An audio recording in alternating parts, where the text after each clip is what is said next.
Romo Budi. Kepada Romo Budi, waktu dan tempat kami persilahkan. Terima kasih Mas Muhaimin Fadlil sebagai moderator yang mempersilahkan saya untuk berbagi pengalaman.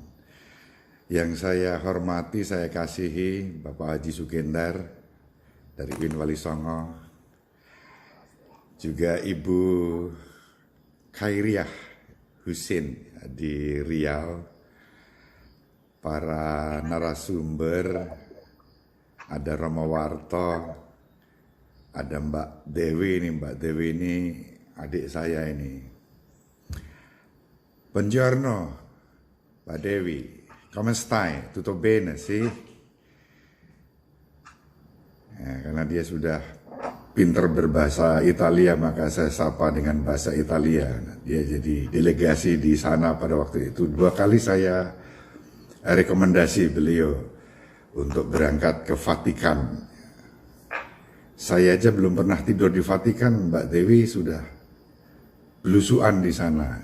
Saya paling di Vatikan itu hanya di halaman Basilika Santo Petrus atau di kantin. Masuk ya paling di perpustakaan. Tapi Mbak Dewi ini sudah belusuan sampai ke dalam-dalamnya, ya, ke dapur-dapurnya. Karena beliau diminta masak sendiri waktu itu. Ya, pas bulan Ramadan, pas di sana, supaya yakin bahwa masakannya itu halal. Dia disuruh milih menu sendiri, mana yang kamu suka, kalau kamu mau masak, ini peralatannya semuanya. Jadi respect Gereja Katolik pada Mbak Dewi sebagai muslimah yang menjadi delegasi dari Indonesia waktu itu di bulan Ramadan, tetap diberi ruang dan kemerdekaan untuk menikmati sahur dan buka ya di sana dengan menu-menu yang tentu halal. Juga Mas Aan, ya, selamat jumpa. Baik, terima kasih untuk kesempatan ini. Saya ingin berbagi pandangan, pengalaman tentang bagaimana memoderasi kebangsaan yang selama ini kita hidupi. Saya nggak tahu, saya diberi waktu berapa menit ini Mas moderator, Mas Muhaimin. Jangan sampai nanti. Untuk mengingatkan untuk bermateri nanti mohon sampaikan materinya kurang lebih selama 15 menit. Oke, nanti kalau sudah mendekati mohon di alarm ya, diingatkan. Siap.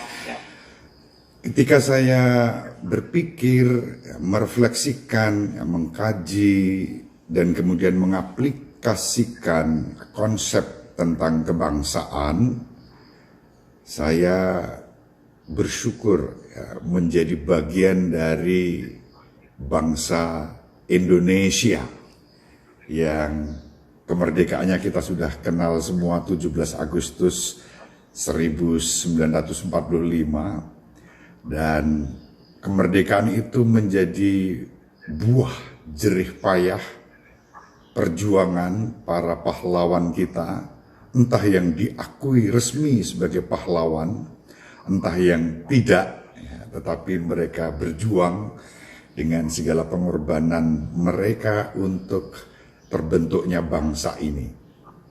Semua pribadi, apapun agama dan kepercayaannya, karena cinta pada negeri ini, pada bangsa ini, berjuang. Saya selalu mengutip apa yang dikatakan seorang yang pada waktu itu hidup di tengah kolonialisme. Dia sendiri orang Belanda, dia seorang pastor, tetapi dia mencintai masyarakat. Waktu itu belum ada Indonesia, adanya pribumi begitu ya. Namanya Romo van Lith. Dia mengatakan, aku orang Belanda, kalau aku disuruh memilih kepada siapa aku berpihak kepada yang tertindas, yang dijajah. Nah ini luar biasa. Ya, secara sekilas fisik lahir lahiriah, ya dia bisa dengan mudah diprasangkai sebagai bagian dari kolonialisme, sebagai penjajah karena dia berwajah Belanda, bertubuh Belanda, berfisik Belanda, namanya Van Lith, tetapi jiwanya itu sangat nasionalis, ya, kenusantaraan pada waktu itu, yang kemudian merdeka menjadi Indonesia, dan beliau kemudian tidak mau pulang ke Belanda. Dia mencintai Indonesia, dia mati di Indonesia, dia dimakamkan di Indonesia, di Mundilan, dan namanya masih dipakai sampai hari ini sebagai salah satu nama Civitas Academica di Mundilan, dulu SPG, sekarang SMA Van Lith. Nah, keberpihakan pada bangsa itu tidak mengenal latar belakang suku, agama, golongan, kepentingan politik apapun, ya. Bahkan orang Belanda pun berjiwa kebangsaan Indonesia ketika bangsanya sendiri menjajah, ya, leluhur kita, gitu ya. Keberpihakan. Nah, Ibu Bapak, teman-teman, ketika kita bicara tentang kebangsaan di era disrupsi, di era milenial, di era digital, juga di masa pandemi ini, tidak ada kata lain kecuali keterlibatan, ya, keberpihakan. Keberpihakan pada bangsa ini, bangsa yang dibentuk dengan tanah dan air kita. Ya, maka kita menyebut tanah air Indonesia. Dan itu hanya ada di Indonesia loh. Di tempat lain tidak ada. Land and water of England misalnya, enggak. Land of water of Italy, tidak ada. Tanah air Indonesia, khas. Nah, kebangsaan kita ditandai oleh Dwi Tunggal itu, tanah air.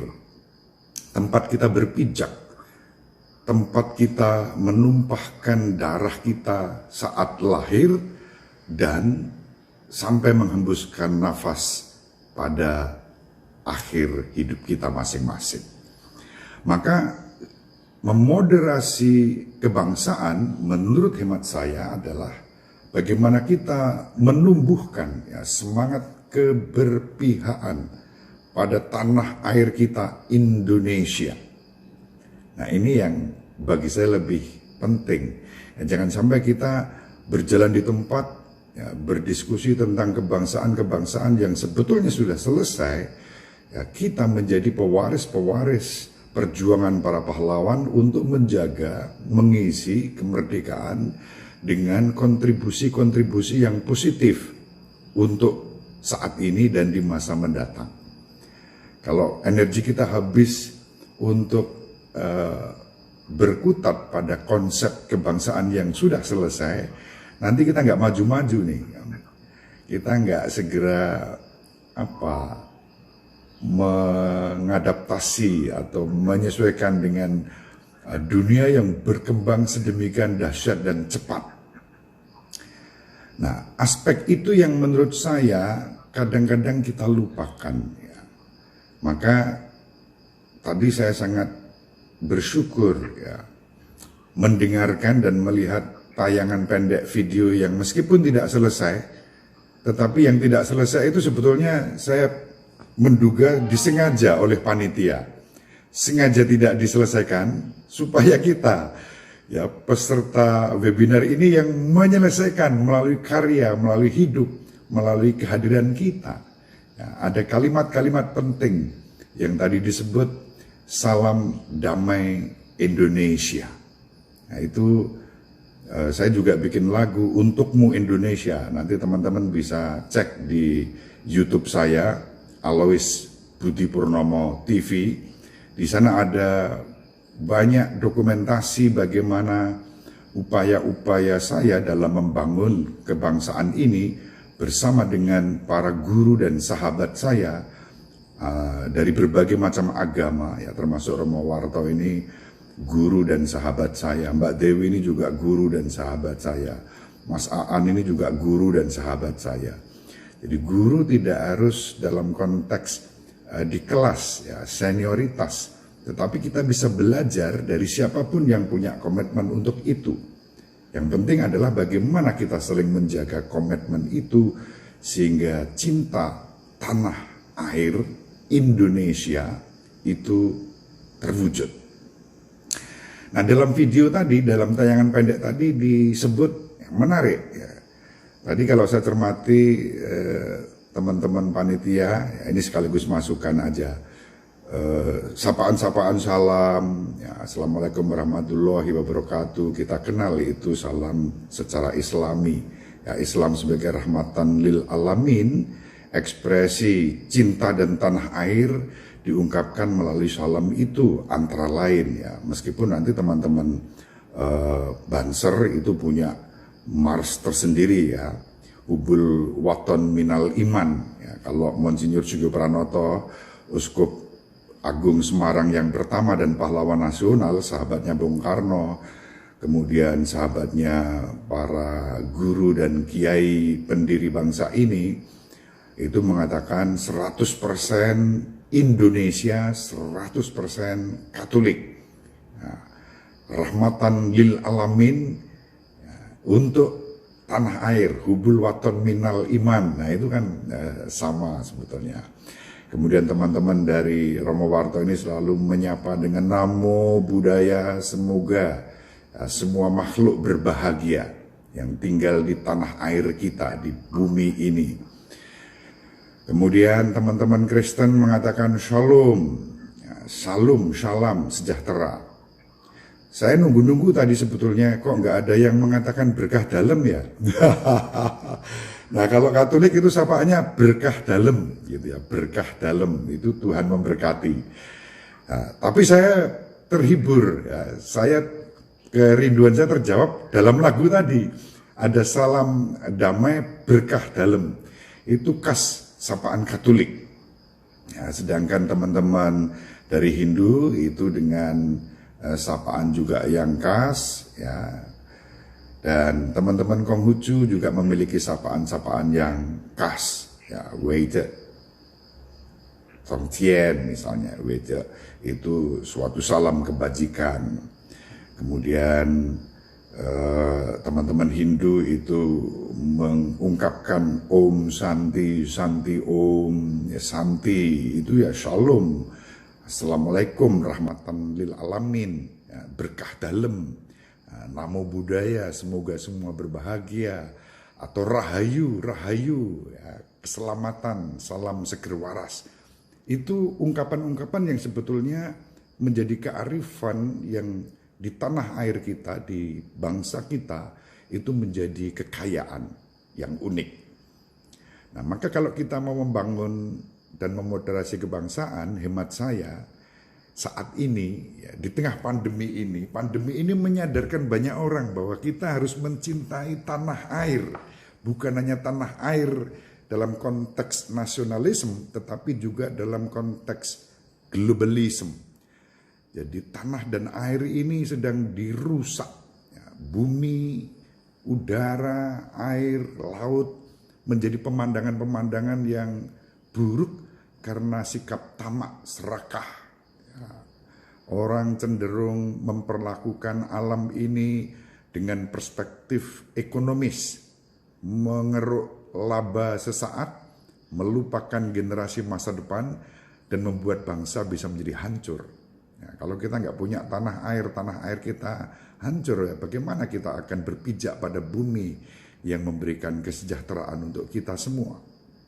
Nah, maka pada forum ini, pada teman-teman yang masih mempunyai semangat muda yang luar biasa, mari seraya kita syukuri negeri kita yang kaya raya, yang indah, yang penuh barokah ini, kita juga rawat, ya, bangsa kita dalam perspektif tanah dan air, gunung-gemunung, lautan, lembah-lembah, sawah-sawah, ini semua bagian dari kebangsaan kita.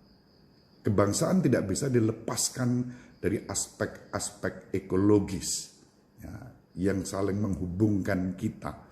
Aspek ekologis, lingkungan bukan hanya soal abiotik, ya, benda-benda materi. Benda-benda materi pun itu mempunyai jiwa-jiwa. Ya, saya ingat kata-kata Syed Hussein Nasr. Ini fotonya. Seorang teolog dan filsuf Muslim di Amerika yang pada tahun 60-an, tahun 65 tepatnya, itu sudah mengatakan, ya, bumi ini berdarah ya, karena manusia yang serakah. Bayangin, tahun 60-an itu sudah dikatakan seperti itu oleh Nasr ya, dalam Nature and Humankind. Maka kata-kata itu juga menjadi kata-kata saya. Ya, bumi ini menjerit kesakitan karena manusia yang serakah, yang tamak, yang mengeruk lingkungan kita hanya untuk kepentingan sesaat dan melupakan generasi masa depan, membuat kemudian krisis ini nggak kunjung berakhir. Ya, kalau bumi ini sebetulnya dijaga dengan baik, obat-obat, ya, penangkal-penangkal penyakit itu sudah tersedia di bangsa kita, di tanah air kita. Tapi semua itu tergerus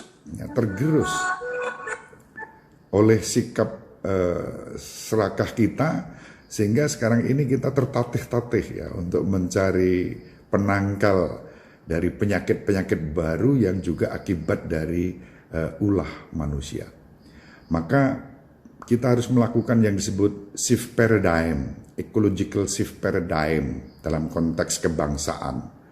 Bagaimana kita mengubah paradigma kita tentang bangsa ini bukan sekadar entitas politik, tetapi bangsa ini adalah entitas ekologis. Ketika semua saling terhubung dalam keberagaman, dalam Bhinneka Tunggal Ika yang disatukan melalui NKRI, Negara Kesatuan Republik Indonesia, dengan Pancasila sebagai dasarnya dan Undang-Undang Dasar 1945 sebagai konstitusi yang sah, yang sudah menjadi fondasi bagi bangsa kita. Dan dalam keterhubungan itulah maka kita saling menopang. Ya, perlu kerjasama, bekerja sama, dan bersama-sama menjaga merawat rumah kita, bangsa kita sebagai rumah bersama di atas bumi yang juga rumah bersama. Kita hidup tanpa diskriminasi. Nah, dalam konteks ini saya sebetulnya belajar ya, meskipun beliau tidak disebut pahlawan, tapi bagi saya itu pahlawan. Pada tahun 1890 itu ada sosok di Blora yang bernama Raden Kohar yang demi spiritualitas keberpihakan kepada para petani yang dijajah oleh Belanda pada waktu itu dengan segala pajak dan beban-beban yang berat. Lalu Raden Kohar ini mengubah namanya menjadi Samin Suro Sentiko. Ya, Samin, Sami Amin gitu ya. Untuk berjuang melawan penjajah. Ya, dan konsekuensinya apa? Ya, beliau ditangkap, dibuang di Padang, ya, di Sawah Lunto, ya, dipekerjakan secara paksa untuk proyek tambang batu bara pertama yang ada di sana, yang sekarang ini justru menjadi museum dengan nama Lubang Mbah Suro yang diakui oleh UNESCO, ya, ada di Padang, ya, di Sumatera Barat.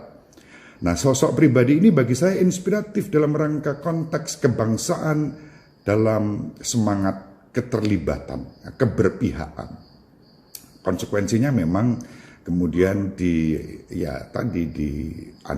ditangkap, dibuang, ya, tetapi semangat itu tidak luntur, sampai hari ini masih dilanjutkan oleh sahabat-sahabat saya, guru-guru saya, para petani yang setiap hari bekerja menyediakan pangan untuk kita. Menjaga air, menjaga tanah, yang menjadi spirit dan moto saya, ngerungkepi ibu bumi, peduli lingkungan, peduli alam. Itulah sisi ekologis kebangsaan. Mereka lah yang kita kenal sedulur sikap yang menjaga bumi, yang merungkepi ibu bumi, peduli lingkungan, peduli alam. Saya akhiri dengan semangat itu, moga-moga prinsip kebangsaan kita tidak terkungkung oleh konsep-konsep yang primordial, tetapi semakin maju dalam aplikasi di tengah disrupsi dan era yang ekologis ini.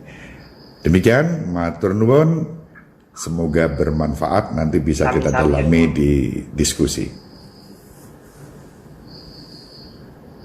Ya, terima kasih kepada Romo Budi atas pematerinya.